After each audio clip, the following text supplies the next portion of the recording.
Ini tidak harus lebar dan luas. Sehamparan sejadah nggak ada masalah. Yang penting kita gunakan untuk ibadah saja. Quran surah 3 dulu. Di ayat 37. Di paling kiri sebelah bawah pojok di mushaf standar. Secara singkat saja, mihrab itu satu tempat yang fungsinya mempercepat terkabulnya doa dan mendatangkan rezeki dari sisi yang tidak diduga. Awas, kita bicara keimanan ya. Dan di situ dipertaruhkan. Mihrab ini tidak harus lebar dan luas. Sehamparan sejadah nggak ada masalah. Yang penting kita gunakan untuk ibadah saja. Di luar ibadah keluar. Itulah kenapa tempat imam disebut mihrab. Kenapa? Karena imam mewakili makmum untuk memohon kepada Allah dalam sholat berdoa.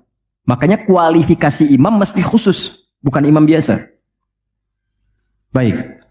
Kemudian tidak harus di masjid. Di rumah boleh dibikin. Maryam pernah dibuatkan mihrab. Saat beliau mengkhususkan diri ibadah, di situ apa yang terjadi? Fataqabbalaha rabbuha biqabulin hasanin wa ambataha nabatan hasanan wa kaffalaha Zakaria. Kullama dakhala 'alayha Zakaria al-mihrab wajada 'indaha rizqa. Qala ya Maryam anna laki hadha? Qalat huwa min 'indillah. Inna Allah yarzuqu man yasha' bighairi hisab. Ini poinnya. Setiap Nabi Zakaria mengantarkan kebutuhan Maryam, pakaiannya, makanannya, kebutuhannya, itu sudah ada. Dan ingat, status Nabi Zakaria itu Nabi loh. Beliau tahu itu pasti dari Allah. Tapi ingin dikonfirmasi apakah pendidikan beliau selama ini sudah meresap pada jiwanya atau belum. Ditanya, Maryam dari mana semua ini? Maka beliau jawab, Maryam jawab, huwa min indillah. Paman, ini semua dari Allah. Baik ya? Allah memberikan apapun yang ia kehendaki tanpa batas pada siapa yang diingini. Maka ini dibaca oleh Nabi Zakaria. Mayyasha itu. Jadi kalau ada di Quran diksi mayyasha, jangan simpulkan ini untuk dia saja. Maksudnya, jadi seperti dia, maka Allah akan berikan seperti Allah berikan kepada dia.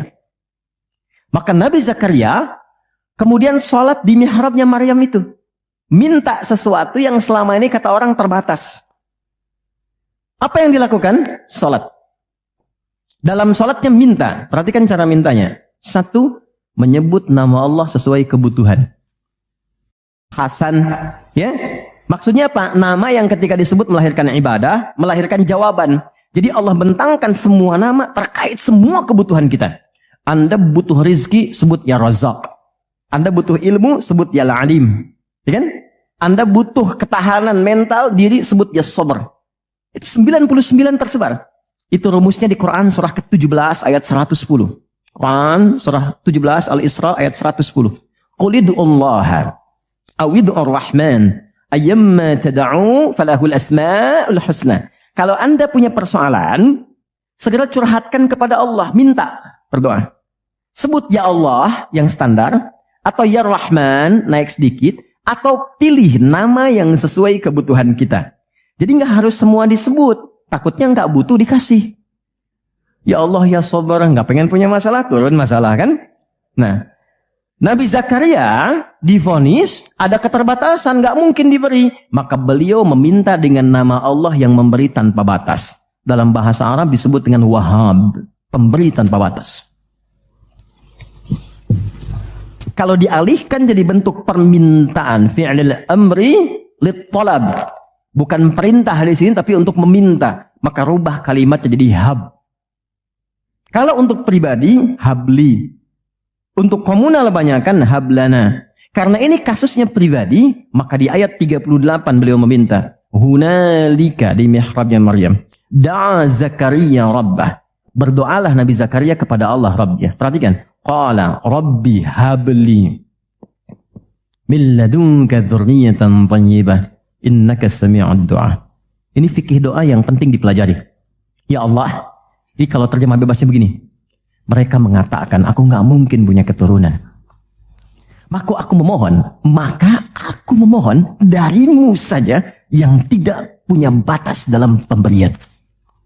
Mereka katakan aku nggak mungkin. Aku memohon kepadamu yang tidak punya batas dalam pemberian. Innaka sami'ud du'a. Sungguh engkau pasti mendengar doaku. Kalau kepada yang maha mendengar tidak terkabul juga, kepada siapa lagi aku mesti memohon? Dan ini ada fikih doa, bagus sekali. Jadi kalau berdoa, sebut nama Allah sesuai permintaan. Yang kedua, cari bahasa yang menyentuh. Itu semua Nabi begitu. Nabi Isa saat mengonfirmasi umatnya di hadapan Allah, ya Allah, kalau engkau mau hukum, itu hambamu.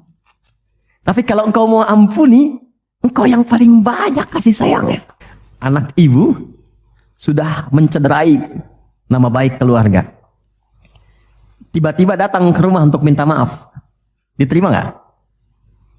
Kadang cara menerimanya kan belum tentu langsung baik kan? Ngapain kesini? Ada yang, kamu bukan anak saya lagi. Oh, lantas anak siapa? Tapi dimaafin juga kan? Lalu dia berkata begini, Pak, silahkan. Kalau papa mau marah, mau pukul, silahkan. Tapi saya anak papa. Tapi kalau papa maafkan, memang papa adalah papa yang penyayang, yang selama ini seperti yang aku harapkan. Mukul nggak? Demi Allah, meluk. Dan air mata keluar.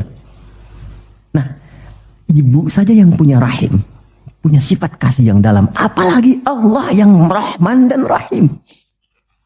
Maka cari kalimat yang lembut. Nabi Zakaria mengatakan, ya Allah, mereka mengatakan gak mungkin. Maka aku memohon kepadamu yang tak punya batas. Dan kalau engkau aku mohonkan kepadamu, tak mengabulkan juga, kepada siapa lagi aku mesti meminta? Dan itu dilakukan dalam sholat. Dan masih berdiri, belum selesai sholatnya. Baru mulai sholat, minta. Apa yang terjadi? Lihat ayat 39-nya. Pakai fa. Fanadathul malaikatu wa huwa qaimun yusalli fil mihrab. Annallahu yubashshiruka bi Yahya. Maka enggak ada jeda. Fa itu harfu 'atfin raditin baina syai'aini bila hudud. Paham? Tidak. Huruf sambung antara dua peristiwa yang terjadi tanpa jeda. Peristiwa pertama berdoa, peristiwa kedua dikabulkan.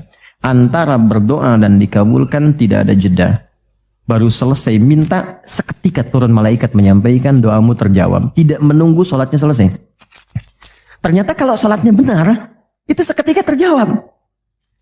Dan beliau meminta dalam keadaan berdiri. Nabi Zakaria seorang nabi, ini saya ingin tunjukkan keutamaan dari barakahnya Nabi Muhammad SAW.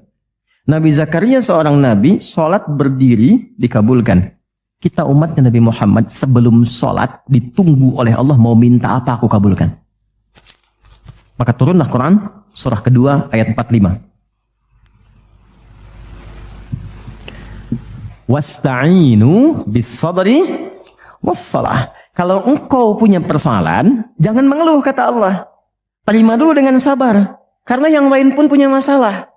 Perhatikan fikih masalah. Nanti kita belajar fikihnya ya. Kata Allah, aku menitipkan masalah ini bukan ingin membuat kehidupanmu bermasalah. Tapi meningkatkan kualitas hidupmu supaya lebih baik kemudian hari. Karena itulah ketika aku berikan, tak mungkin aku titipkan kalau engkau tak mampu. Maka turun ayat berikutnya. La yukallifullahu nafsan illa. Jadi nggak mungkin diuji itu Anda nggak mampu, nggak mungkin. Jadi kalau Anda datang ke sini sekarang sedang punya masalah, seberat apapun, itu tandanya Anda yang mampu. Saya tidak. Saya tidak dititipi itu oleh Allah karena saya belum mampu. Anda mampu. Kalau Allah percaya kepada Anda, kenapa Anda pesimis? Lalu katakan, inna ma'al usri yusra. Bahasa kitanya begini, pasti berakhir, pasti selesai. Nggak ada yang nggak ada solusinya. Kalau sedang punya persoalan, tanamkan itu dalam jiwa. Makanya disebut al-insyirah, sesuatu yang lapang.